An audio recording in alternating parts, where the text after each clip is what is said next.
Greetings from a galaxy far, far away. It is yet another episode of the Legacy of Star Wars podcast brought to you by Fandom Empire. It's a great night. I'm excited to be here. I'm, of course, your host, Johnny. That's right, the man in the middle. And joining me tonight, as always, are my co-hosts, colleagues, friends. Some longer than others. Some might even say too long. But, well, no, that's quibbling. But, of course, joining me on my right, I got to remember the camera inversion here. Joining me on my right is, of course, Sean. How you doing tonight, buddy? You were about to say Sage there, weren't you? That Almost. felt like Sage was coming out there. Almost. I mean, at this point, it's second nature. I mean, we've been calling each other by those handles in real life for the better part of 20 years almost. So they slip out every now and again. I'm doing. I was doing right until that burn. Got right into the intro and it was zing. Zing, zing, zing. Nice shirt, by the way. I dig it. I don't know when we'll see that guy again, but I dig it. Larry, I see him on Instagram all the time. You know, who doesn't? But yeah, no, I'm excited for tonight. I'm excited for an announcement we have about next week's episode. And I'm going to do some housekeeping because I don't have a graphic set here for this. Check us out on social media, guys. Twitter, X, whatever you want to call it, at Fandom Empire Now. It's also Fandom Empire Now on Facebook. And obviously, if you want additional bonus content, patreon.com/Fandom Empire. After tonight's show, we're going to do a little additional 15, 20 minutes just talking. And some of it might be Star Wars. Some of it might be baseball. In fact, I can almost guarantee some of it will be baseball. But if you want to hear us banter a little bit, check it out. Patreon.com/Fandom Empire. I'm doing good, though. I'm jealous of Randy's hat, man. And we'll get to that in a second. Of course, if you're watching us on the tube of you, of course, hit the like button, give us that thumbs up, click subscribe, smash the bell, and comment to help us defeat those Google algorithms. Of course, on my other side, on my left, wearing that lovely hat, which is a chef's kiss with that hat, by the way. Randy, how you doing tonight? Oh, not too bad. Just glad to be here and excited for the game we're planning on discussing tonight. And obviously, with some of the news that's come out recently, I'm ready to get into it. It is definitely going to be a great night. As we promised back on the first episode, when we did our first episode trivia, we're going to have more trivia for you guys. And we are very happy to announce that we have lined up our next two rounds of trivia. One is scheduled for next week. I don't think we have a date scheduled for this one after that. But for our first one, of course, right here on the screen in front of us in the chat, you have the lovely voice of Zach Arnold production. Zach Arnold will be taking, oh my goodness, words. They're there, but they're not coming out properly. We'll be taking on his co-host of the IPC Intergalactic Peace Coalition and general, all around, one of the more frequently used names in Star Wars for, at least up here north of the border. The guy shows up on our TV more than he does theirs. Ben Hart will be facing off against him in trivia next week. It's going to be exciting. It's going to be a great battle. I have competed against both of these guys in trivia over the course of the years, and it is definitely going to be a very, very exciting and fun battle to see. Randy, I don't think you know these guys, but Sean, what do you think? How excited are you for this matchup? I'm really excited. I was excited to pitch the idea to them. Those of you that have been with us all the way dating back to Star Wars Wastelands, these guys did a matchup back then, and we didn't have the ability that we do now on YouTube to visually present it to people. Those guys did a matchup. It was audio only, and we sort of had to navigate our way through there. But it was a lot of fun, and I can't wait to see who comes out on top. There's no graphic for the second matchup, but you can announce it. There's no graphic for the second matchup? All right. Well, the second matchup, he was in the chat here if you're with us on YouTube. I don't know if he's still there. But going up against our own Sean here on the panel, will be taking... Actually, you know what? Hold that thought. Don't announce that yet, because there might be a third. There might be a third? Yeah, I didn't see his response. There might be a third, so let's just hold off on that one. Okay. Match. Well, right then. So we're going to not do that one. Mm-hmm. So curveball. I'm looking at Facebook right now, and I'm like, oh shit, he replied, and I didn't see it.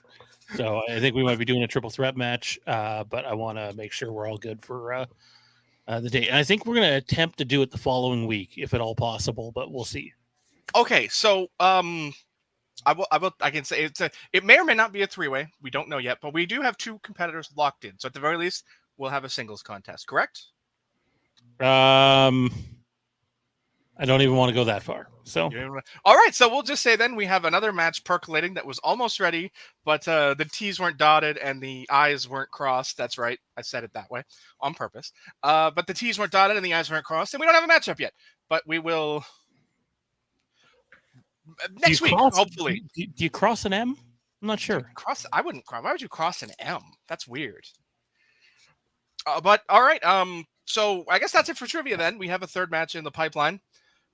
We'll hopefully be ready to announce next week. I'm sure.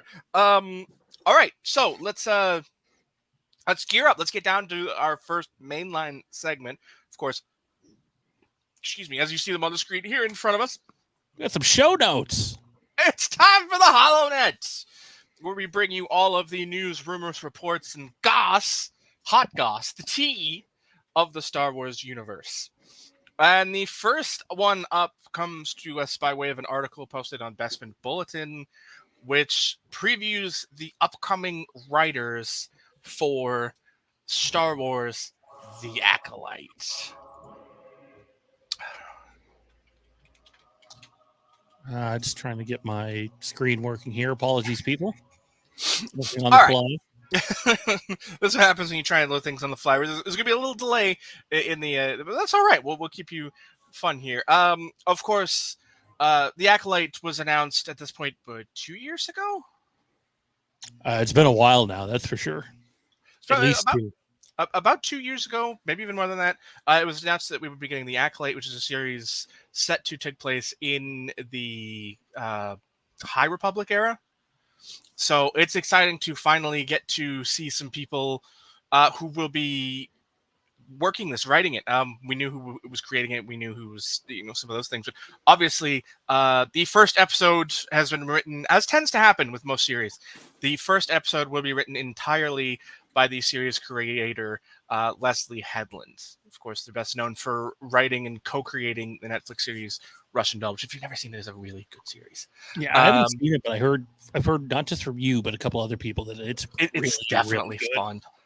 All right, episode 2 was penned by Jason McAuliffe and Charmaine, I'm going to guess, DeGrotte? I believe so. Jason doesn't have any writing credits, but he's only had 3 projects released since 2011. But there's some interesting ones. Feature-length film starring Jennifer Garner and Hugh Jackman called Butter. That's an interesting title. Never heard of that. Short film called Marcel, and he did the Heathers series that ran on. I don't think it says, but a Paramount series. And Charmaine DeGrotte most recently penned 10 episodes of the Amazon Prime series Daisy Jones and the Six, which was okay. Also worked on 10 episodes of House of the Dragon. So that's that's the big nugget. that's a hook to hang your hat on, that's for sure. Sign me the fuck up. I'm sold. It's going to be interesting to see this. So what do you guys think? We have the first 2. What do you guys think so far? Go ahead, Randy. Well, you definitely got me with episode 2. Also noticed that DeGrotte worked on the 100, which from what I understand was actually a pretty decent series for the CW for a little while. And it was good until it wasn't good anymore, at least in my opinion. Well, that tends to be CW in a nutshell, to be perfectly honest. But yeah, definitely. Obviously, hopefully the first episode's good. Because I mean, I'll have to watch that series just to kind of get an idea of writing style. Because I've heard of it, but I never watched the Netflix series Russian Doll, so I'll definitely check that out in the meantime, just to kind of get an idea of what to expect potentially. But so far, yeah, I'm pretty locked into the show so far. heard a lot of people say a lot of good things about the 100. I haven't watched it. Jade has. I'd like seen, I guess, parts of episodes where like I'm not really paying attention to what's going on. I just happen to be in the same room.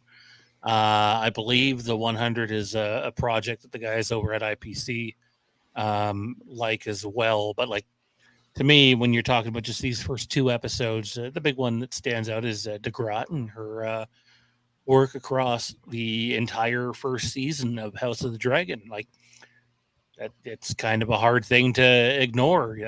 In my opinion, it's the best TV show that's come out in some time, and talent is a good thing. It very much is. I'm excited. Like we said, there's a lot of great work. All right, episode 3 was. Oh, that is a very interesting name to say. Jasmine Flournoy and Eileen Shim. Flournoy worked on The Falcon and the Winter Soldier as a writing assistant and worked as a writing PA on an Apple TV series. So I'm guessing this is her first kick at the can as a mainline writer, and that'll be interesting to see. Obviously, new writers, you never know what you're going to get out of them. And Eileen Shim did an episode of House of the Dragon, specifically Lord of the Tides. Yeah.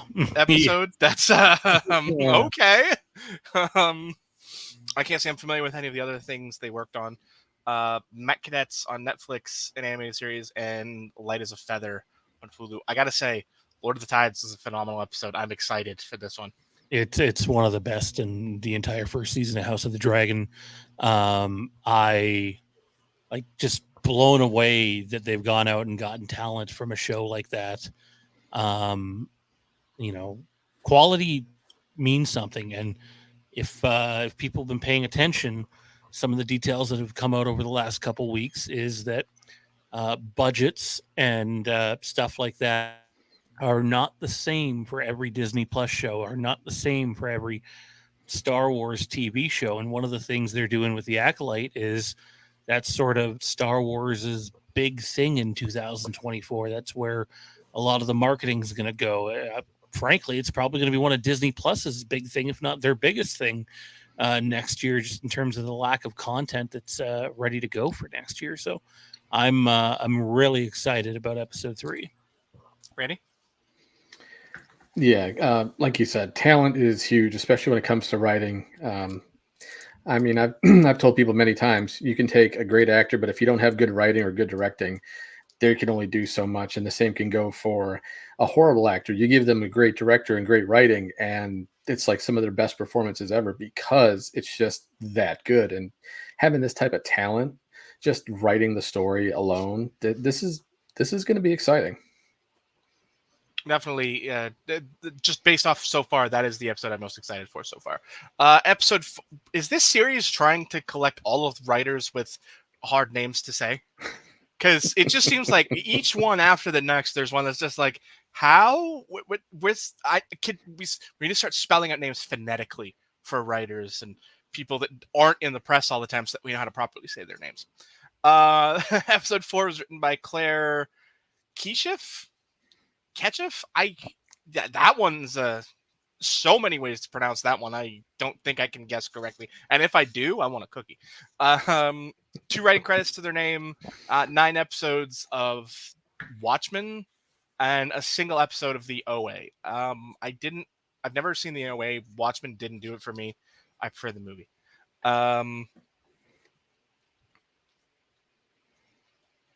What?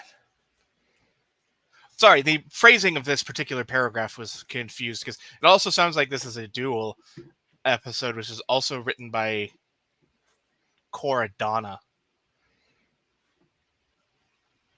I don't understand the phrasing of this one, but okay.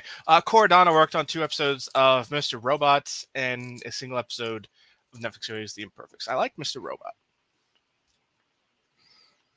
Yeah, the one thing I'm noticing here is a trend of having some really serious, just the types of shows these people are working on are very serious, not real lighthearted or anything like that. So that really gives me a nice vibe of like kind of what the show might be like and the pacing of it and just how dark they might go. So that's actually pretty exciting. I didn't see Watchmen. I know that it was highly praised and very well made, but I also know in terms of story, a lot of people prefer the movie. And I've never seen Mr. Robot, which is unfortunate because I'm a huge Remy Malek fan. Just haven't got around to seeing it. And I've heard really good things about it. But I think Randy hit the nail on the head here.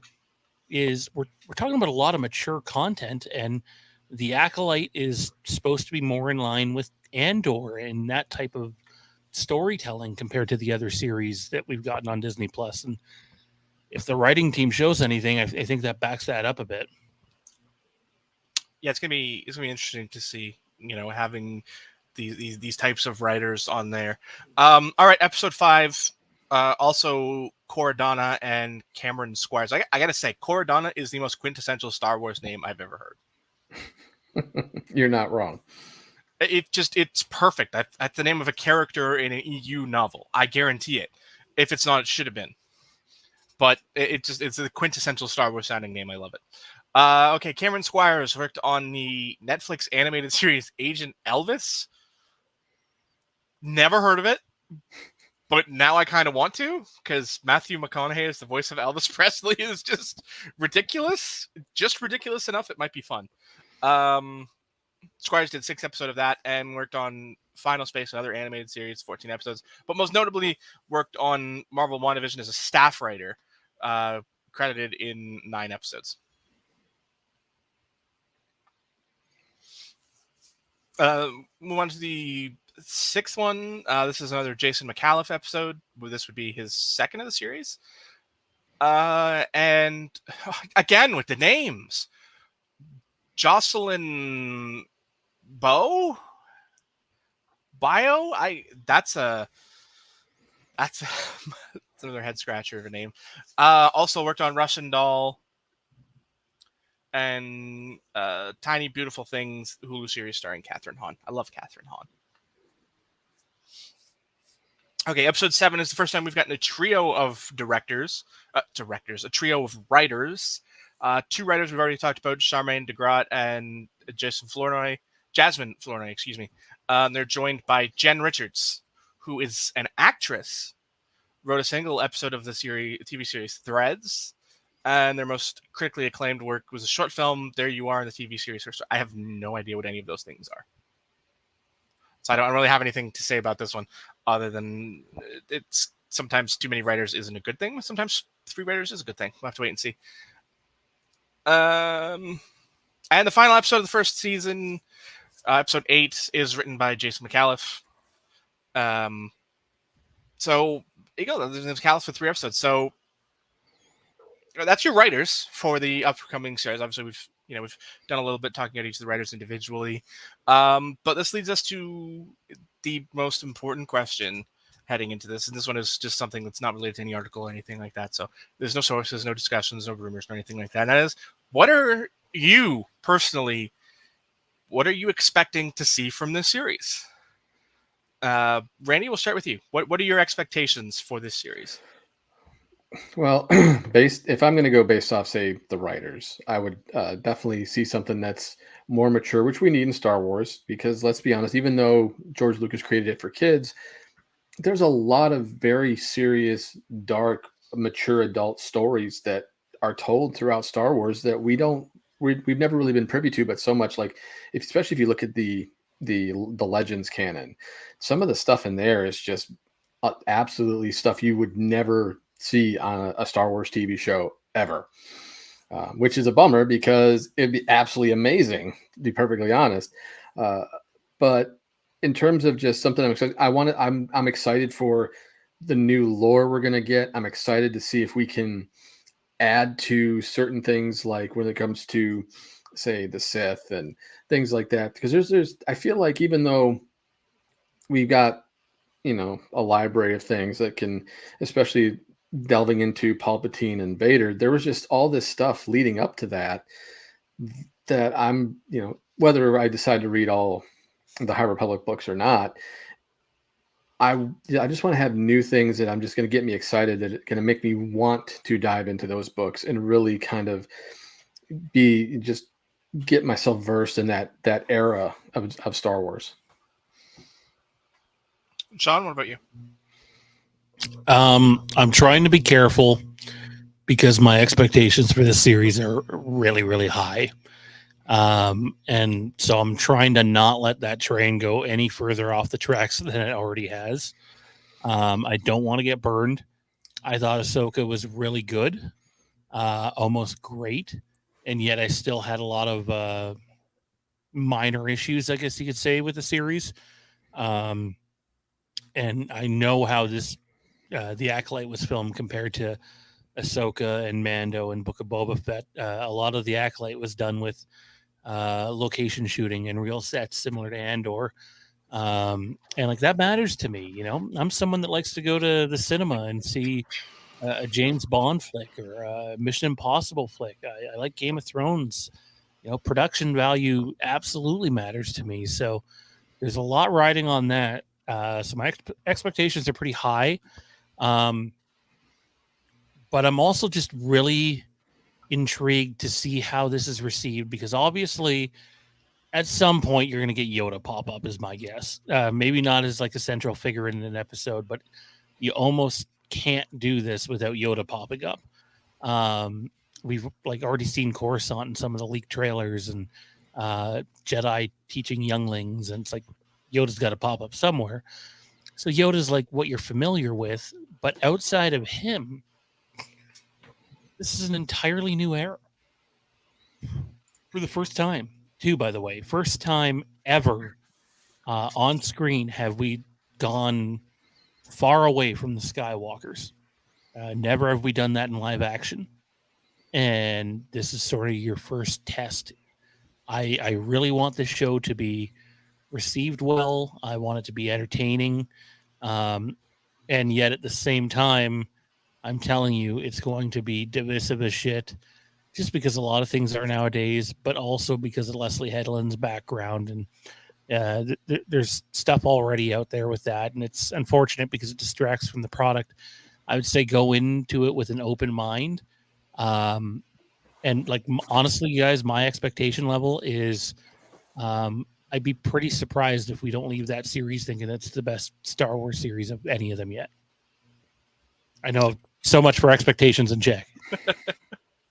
I mean, for me, I think my expectations are none. I've managed to sort of keep myself, just like Sean said, you know, you want to go into it as close to an open slate as you can. And this is completely untapped potential for me. You know, it's an era I know almost nothing about. I've read very little of the High Republic stuff.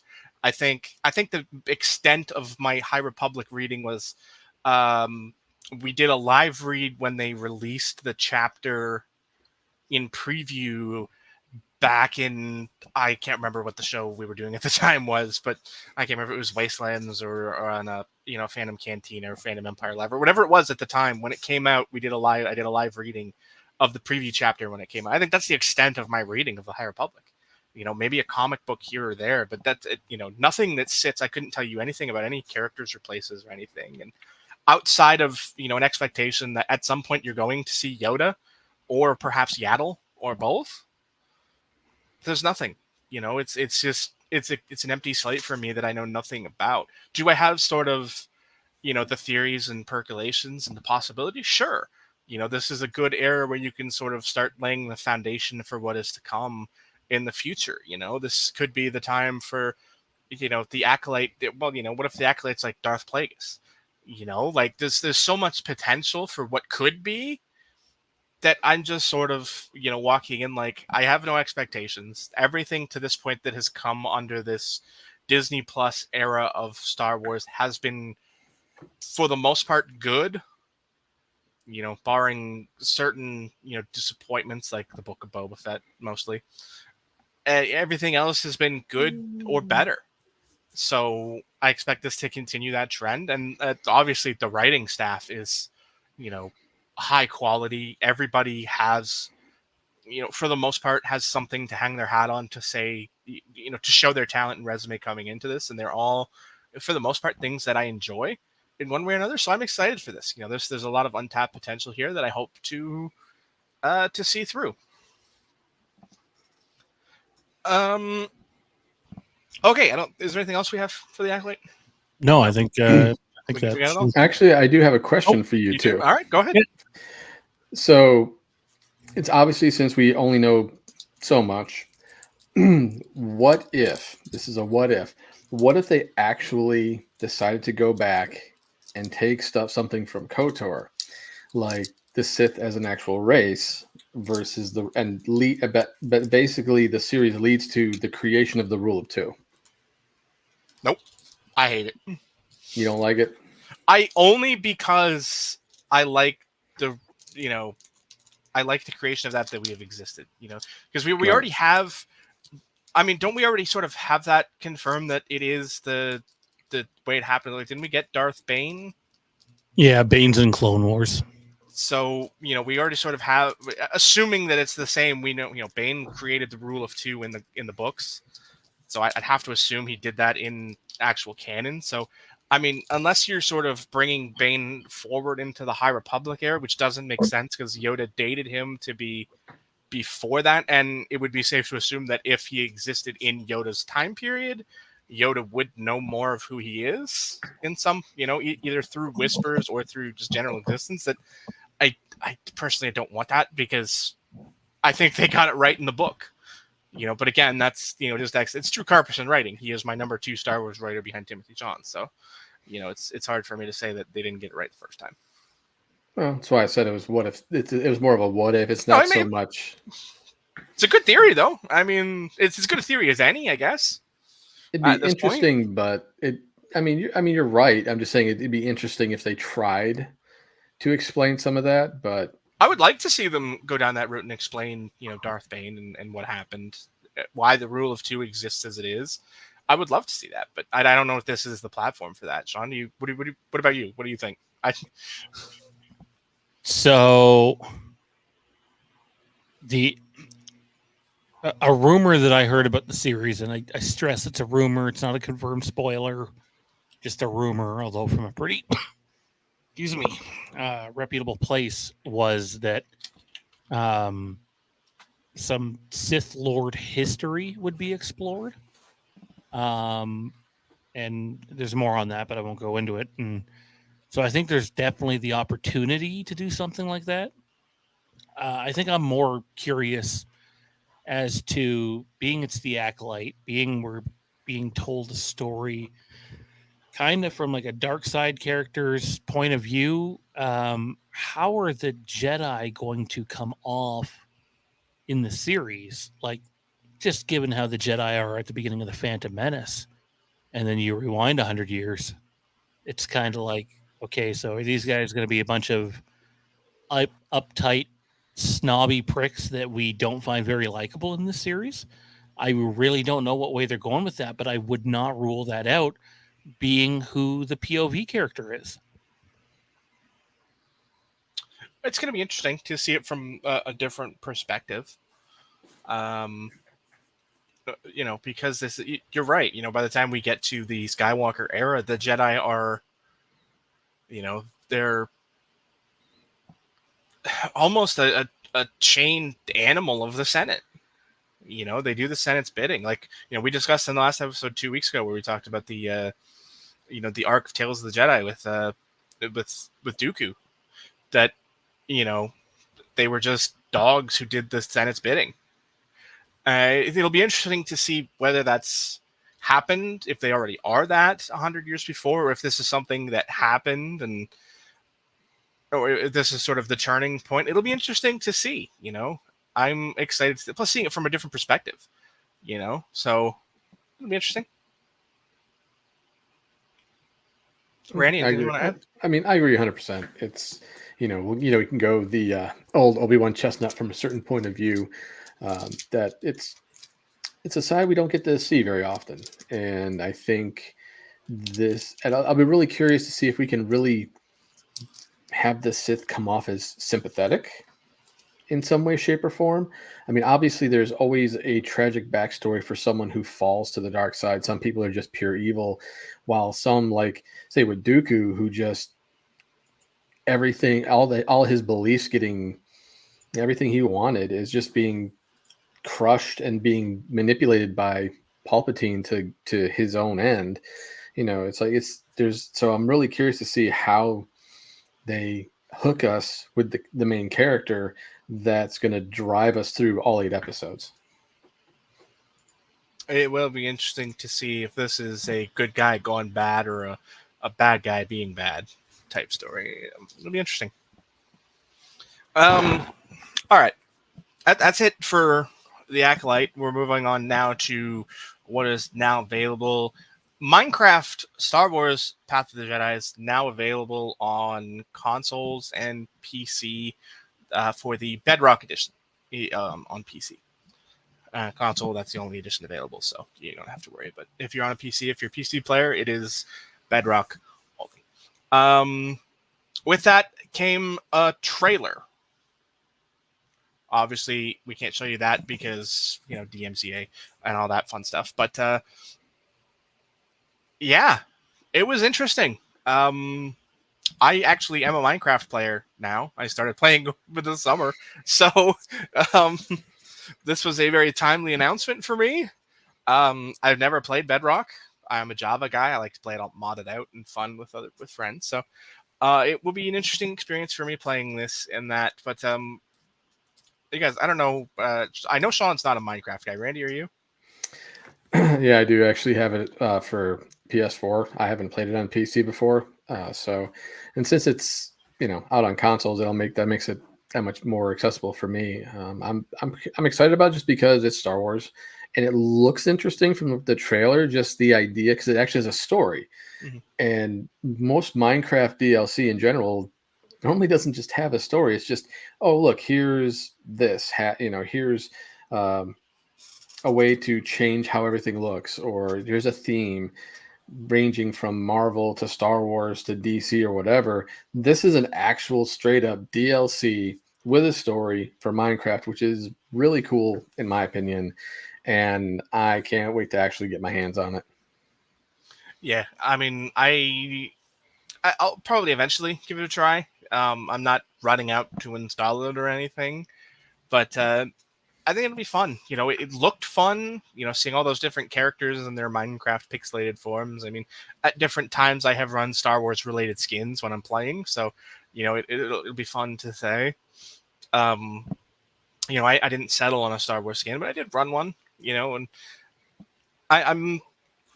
it'll be interesting to see how it works, seeing all those characters that you already know. I mean, obviously in the graphic here, you see the main, you got Anakin, Obi-Wan, Mace, Yoda, R2, and Snips. It'll be interesting to see some of the other characters. In the trailer, you saw Dooku and Grievous and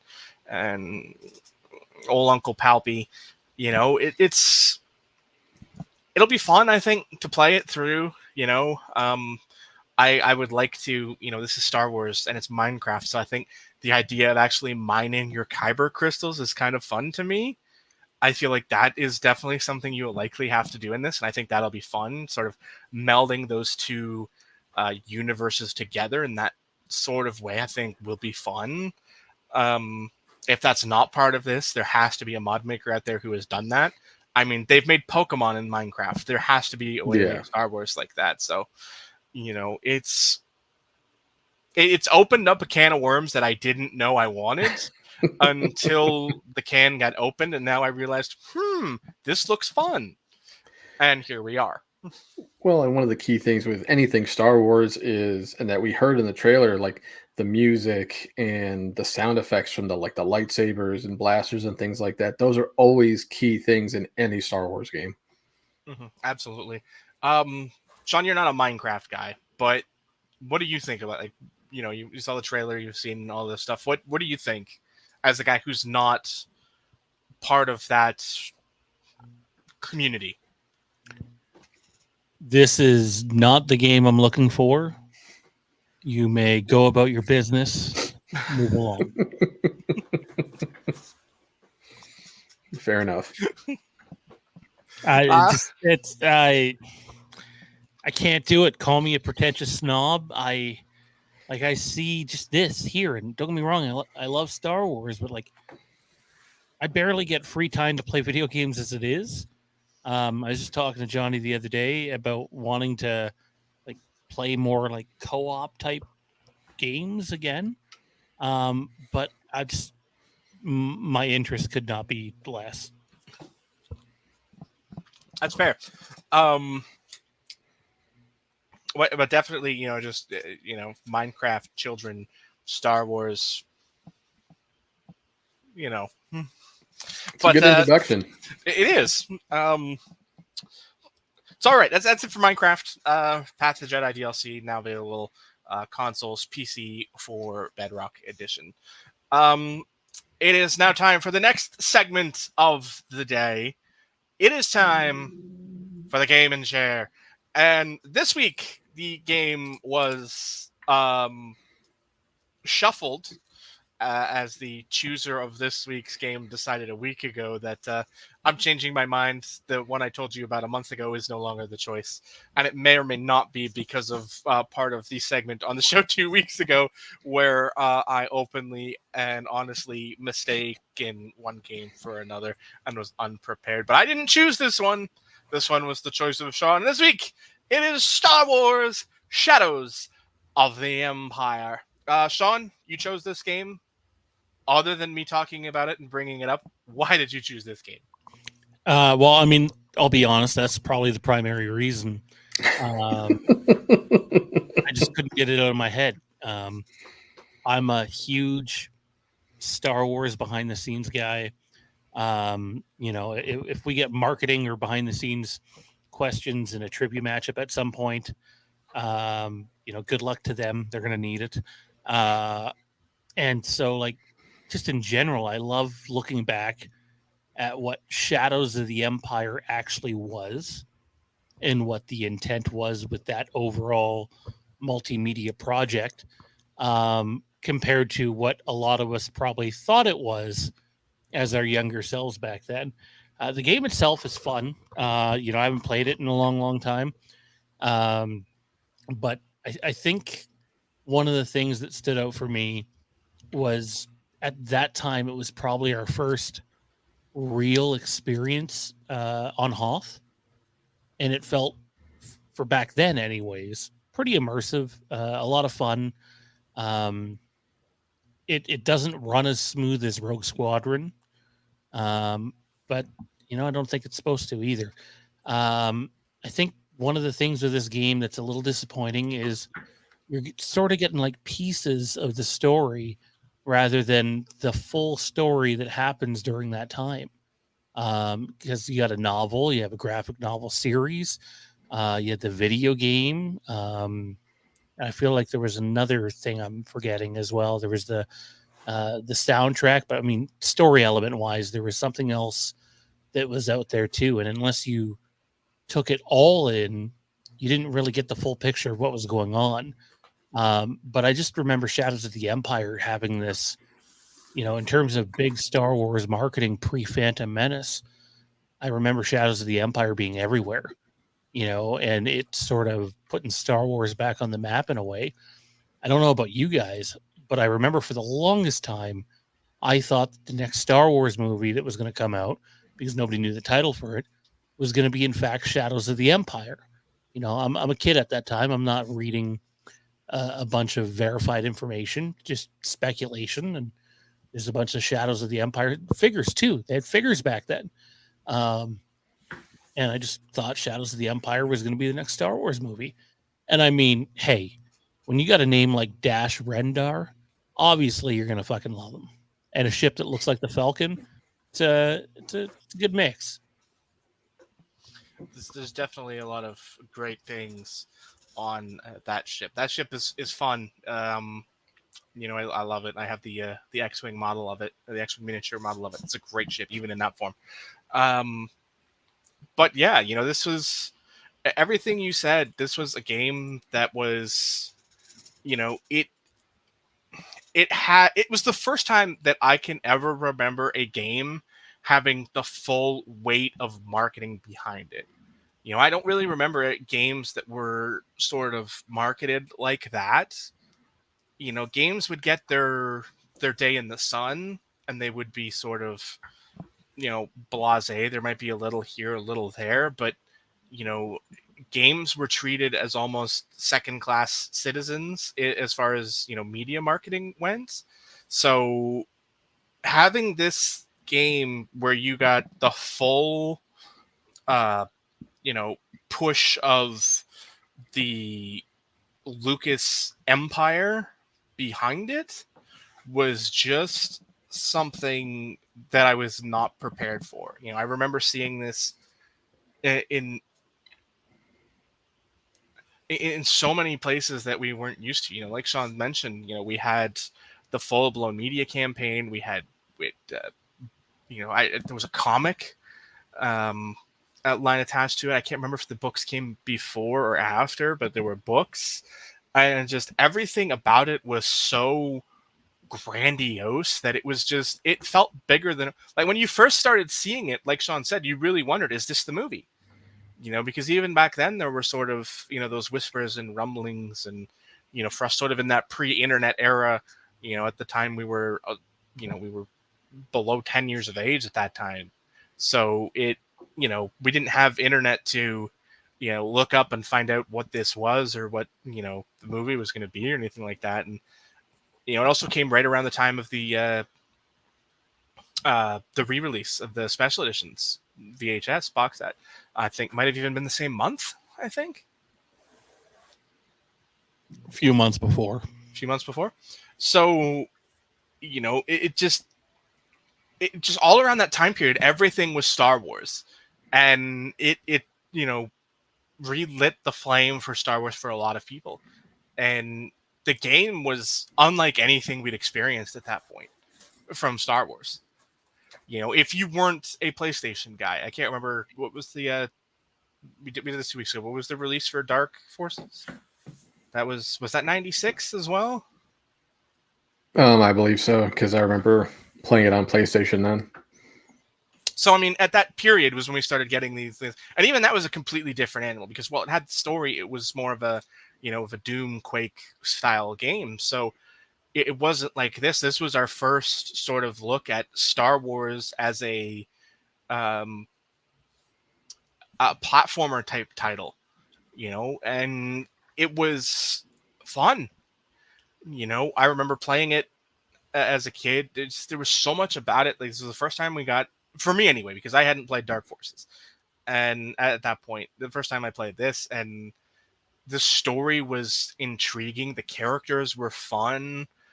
Dash was, as you've gotten older, you sort of start to realize that, okay, he's sort of a Han Solo wannabe character at the time. Like, he was made to sort of, like, you eventually you start to wonder, did they want to make this a Han Solo game? But George said, no, you can't do that. So they changed their mind at the last minute and made, okay, well, we'll change his name and change the ship. And then we got this. But it's fun. It was exciting. It was a fun game. The gameplay mechanics were good in that era of games like that. It was fun. It was exciting to play. Anybody? What do you think? What are your experiences? So I remember getting this for Christmas, and at the time, obviously I saw, the commercials for it and things like that. Obviously at the time I hadn't been aware that it was just a full media campaign. Special little treat. I pulled this out of mothballs for you guys. That's the book. So. Wow. Yep, I still have my copy of that, because there's definitely a lot in there that they definitely left out of the game. But playing the game itself, I really enjoyed, like, the Hoth battle, because that was like that genuine experience of having it, flying a snowspeeder and taking down walkers. That was great. I love that. Obviously, there were some stages that were hit or miss for me. I hated doing the swoop bike stage on Tatooine. That sucked. I hated it so much. But it was so exciting when I actually beat it. getting that battle with IG-88 was interesting. Also, was it was a bit tough, but got through that. But I think like one of the more memorable things for me was the final battle. Basically, you're in the Outrider going to take down Shizor's battle station, essentially, and the music, the score for that final battle stuck in my head to the point where I just had to go out and get the soundtrack for it, because it was just to me, that music, just like that Star Wars, that it was made specifically for the game, wasn't anything previously made by John Williams, and the guy didn't just knock it out of the park, because he kept the sound similar to what we got from John Williams, but everything he did for that soundtrack was great. That's one of the that's just one of those outstanding moments that just stuck out to me. It was definitely a fun experience. The soundtrack, you're right, was very good, for a non-John Williams soundtrack, which, at the time, it was very hard to do. People were... John Williams he is the epitome of the often imitated, never duplicated phrase. There are lots of other great composers, but as far as like cinematic composers, I think John is head and shoulders above the rest, in my personal opinion. But this did a great job of capturing that essence of Williams, that it didn't feel out of place. It didn't feel phony and fake. Like, there are definitely other Star Wars games that we could point to and be like, oh, that soundtrack is dog ass. It's just awful. It's trying to be John Williams and failing horribly. But, all right. Who's got final thoughts on Shadows of the Empire? Anything anybody wants to add? Anything wants to say? Well, you can buy the soundtrack on vinyl for $65 US. Good Lord. Okay. Yeah.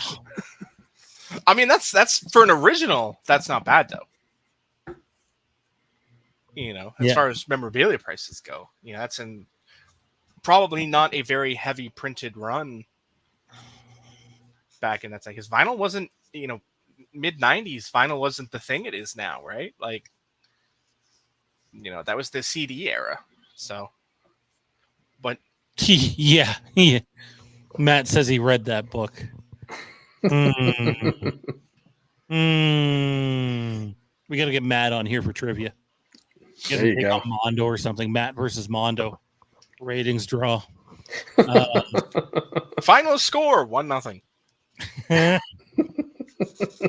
We had to give away the point. No, but like the soundtrack for this was, one of those things that was part of the whole multimedia project. Like, they really had every facet that you get when they do a new movie, minus the movie. Yeah. This is, a character who became prevalent in the EU as well. He wasn't forgotten.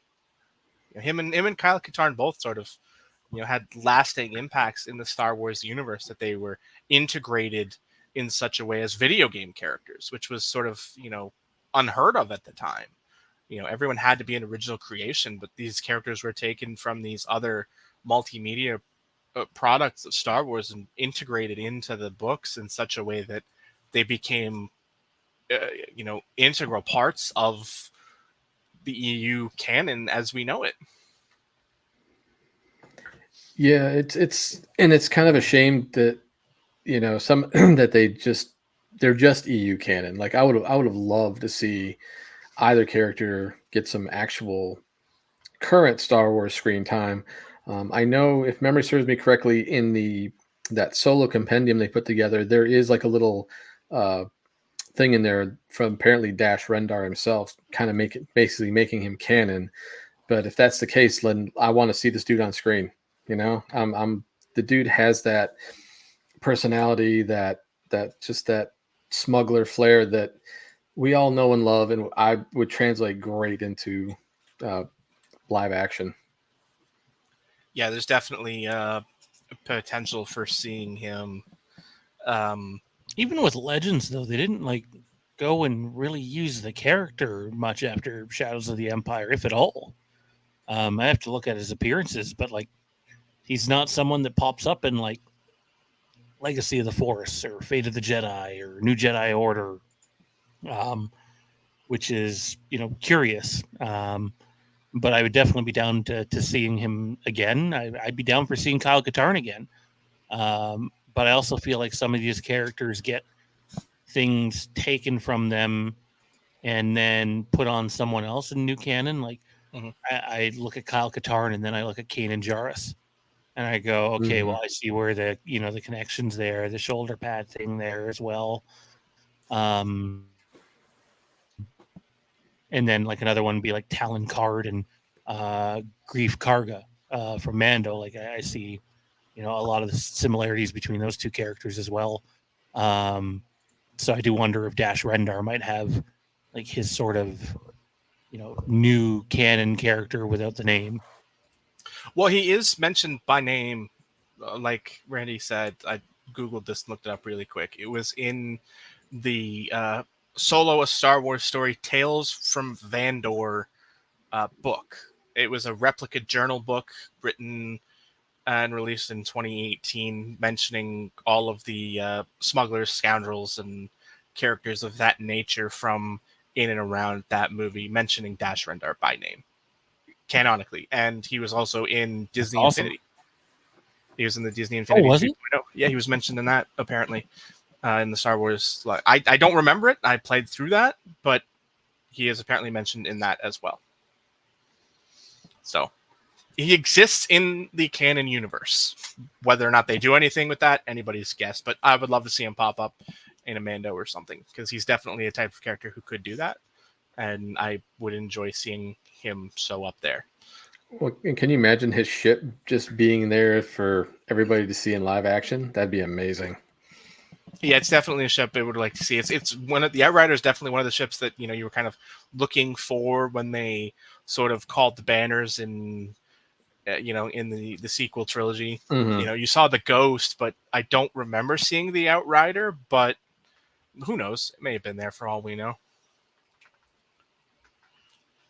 It's exciting. He's a character that we obviously would all love to see show up in current canon in a more prominent fashion beyond a random appearance in a video game and a throwaway novel that no one's actually read. So that's going to do it for this particular portion of the Game and Share segment. But based on the notes in front of me here, Sean, you have something new to throw at us. I hate it when you do this. Yeah, it'll be brief though. We've gone 56 minutes already. So originally I was leaning towards something like 10, 15 minutes long, but we'll do it in about 5 minutes here. And it's simple. It's this or that. I'm going to give you guys two options, and you got to pick which one you would choose and very briefly state why. So start real easy. Rogue Squadron or Shadows of the Empire?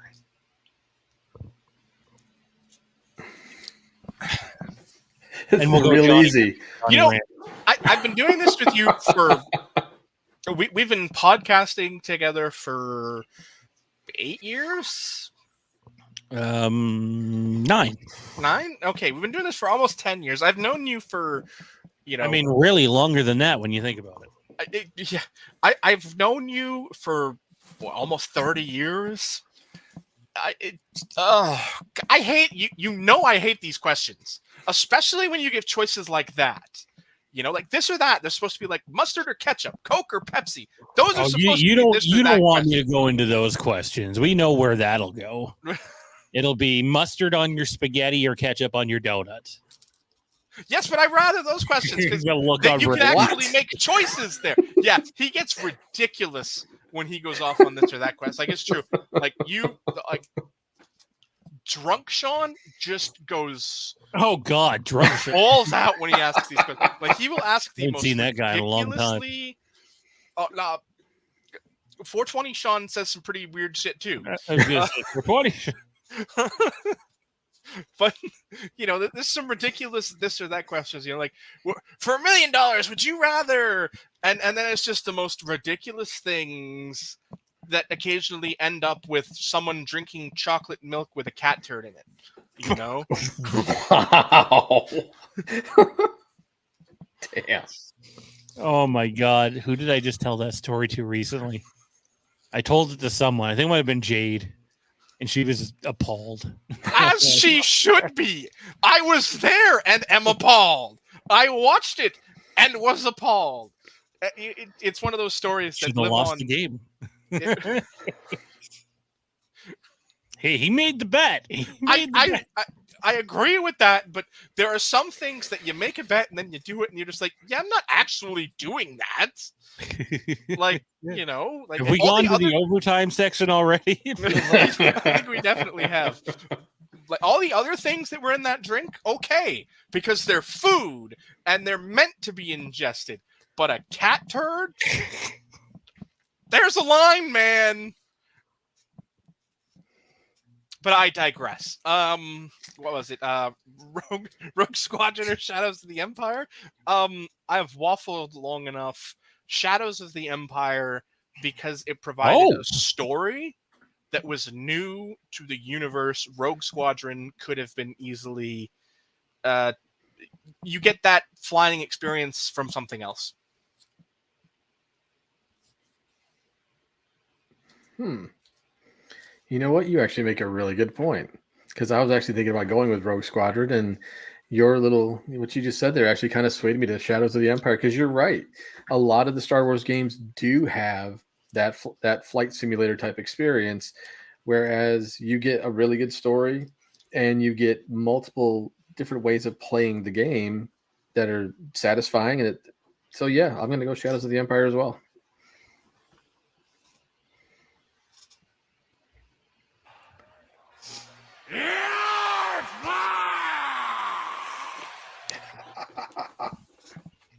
Battlefront 2 had fantastic flying. I can live with that if that's my quintessential Star Wars flight experience. I love Shadows of the Empire. I do. I hope we get a remaster of it at some point. But Rogue Squadron to me is the ultimate Star Wars flying game. I don't think Battlefront 2 mimicked Rogue Squadron or Rogue Squadron. Is it Rebel Leader that's the second game, or Rebel Strike, something like that? Rebel Leader, I think. Those two games were just flawless in what they did in regards to that. Minus the missions were protect the convoy. I know here there was no protect the convoy in Shadows of the Empire. Yeah, fuck. Protect the convoy missions always suck. Valid. Protect your own fucking convoy. Resident Evil 4, protect Ashley. Oh God, don't get me started on that. All right, protect the lead. R.A. Dickey, throw a strike. That's Blue Jay R.A. Dickey, but yeah. Indoor Dickey. We'll say that did not go the way I thought it was going to go. I thought it would either be split down the middle or definitely Rogue Squadron. And instead, you both turned against me. All right. Well, I know where Johnny's going with this one, but do you? Because you thought you knew where I was going on the last. Oh, yeah, you know where I'm going. Prequels or sequels? What? Are you sure you know where I'm going with this? Prequels or sequels? Prequels. Because as bad as the writing in the prequels were, it told one continuous story from start to finish. It may not have been written well in certain places, but from the opening crawl of episode 1 to the ending credits of episode 3 told one flowing story, start to finish. The sequel trilogy was hot garbage that had no idea what the hell it was doing from one scene to the next, let alone one movie to the next.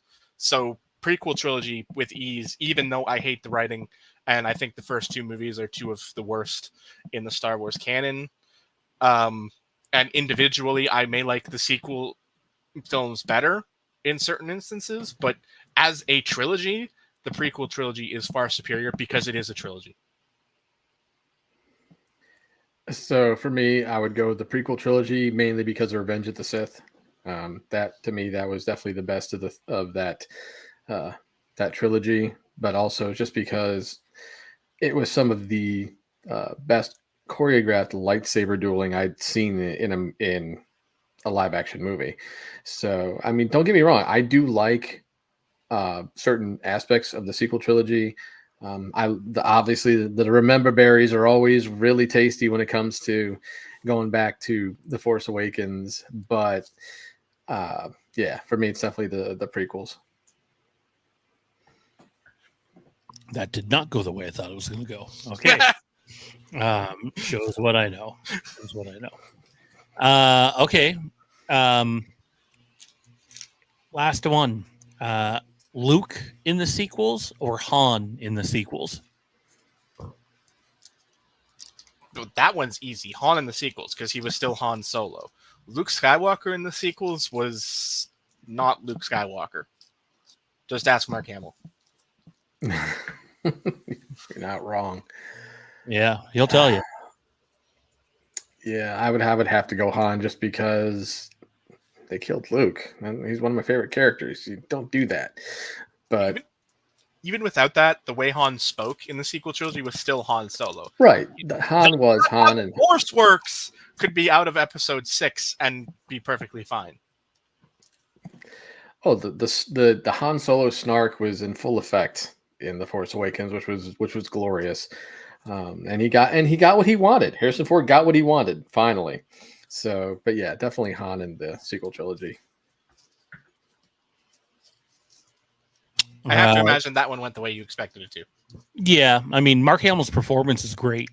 I think what Mark Hamill does in The Last Jedi is probably between him and Adam Driver the two best performances we get in that movie. But creatively, I just don't agree with what they did with the character. So yeah, I think that about sums it up. You want to take us home, Johnny?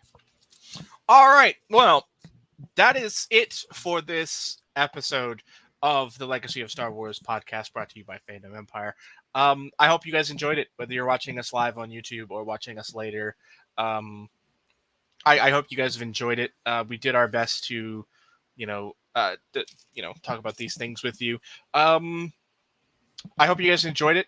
We did the game and share segment, but before we go, I was asked to obviously prepare next week's game, and I have. And I have not told either of these two gentlemen what game I am choosing. So it is my pleasure to discuss this super game that we'll be talking about next week. And I am very excited and very pleasurable that this game just raced to the top of fan love and interest, and everyone enjoyed it so much. And Misa thinks it's great. Misa enjoyed it very much. Next week, in the Game and Share segment, my choice for the game is Super Star Wars. The look on his face when you just stopped it, paused at super. Don't you dare. I was just like, you son of a bitch. That's an excellent choice, though. I'm not gonna lie, it's a great choice. I enjoyed These that are fucking hard. They were hard. All the Nintendo games were hard as shit, and the Super Nintendo ones were as well. Oh man, that was fun. I enjoyed that so much. The facial reactions just made it so much more fun. Obviously, you guys, you don't get to see the behind the scenes and all of that for the show creation, so you don't know the conversations we have. But believe me, that was so much fun. I enjoyed that so much. There's obviously a game I was leaning towards saying that obviously riles Sean's vinegar and stokes his blood and makes him boil, and I didn't pick it. And yet I made it sound like I was going to right up until the last second. So Let me just say that I'm already plotting my revenge against you, and I'm thinking your next trivia match should go up again. I think your opponent should be someone perhaps with 3 letters who is very tall. 3 letters who's very tall. Huh. That's 4 letters, so it's not the Yeti. That's right. I just made a Yeti joke. But that is going to do it for this episode of the Legacy of Star Wars podcast, brought to you by Fandom Empire. For the man on my... That's right, I got it correctly this time. To the man on my right, Sean. hype it up. What do we got? What do you got coming? What's in the pipeline? A lot. We got a House of the Dragon video coming out on our Legacy of Westeros channel. Over on Phantom Empire, we have Tonight in Haddonfield airing Monday nights at 10 p.m. And then next week, obviously, we have the IPC trivia matchup between Ben Hart and Zach Arnold. And before we get to the trivia matchup, we'll probably do a little roundtable with the four of us just talking the future of Star Wars and what's coming. 4? Did you forget how to count? 5. Sorry, 5. I mean, I guess 4 because I'd be moderating, so I guess that's acceptable. But, you know, the math didn't math there. But all right. That's going to do it for this week's episode of Legacy of Star Wars podcast here on the Phantom Empire. For Sean, for Randy, I'm Johnny, and I still haven't come up with a witty, quippy thing to end the show with yet. So we'll see you next week for another episode of Legacy of Star Wars podcast brought to you by Phantom Empire. We'll see you next week, and may the Force be with you all.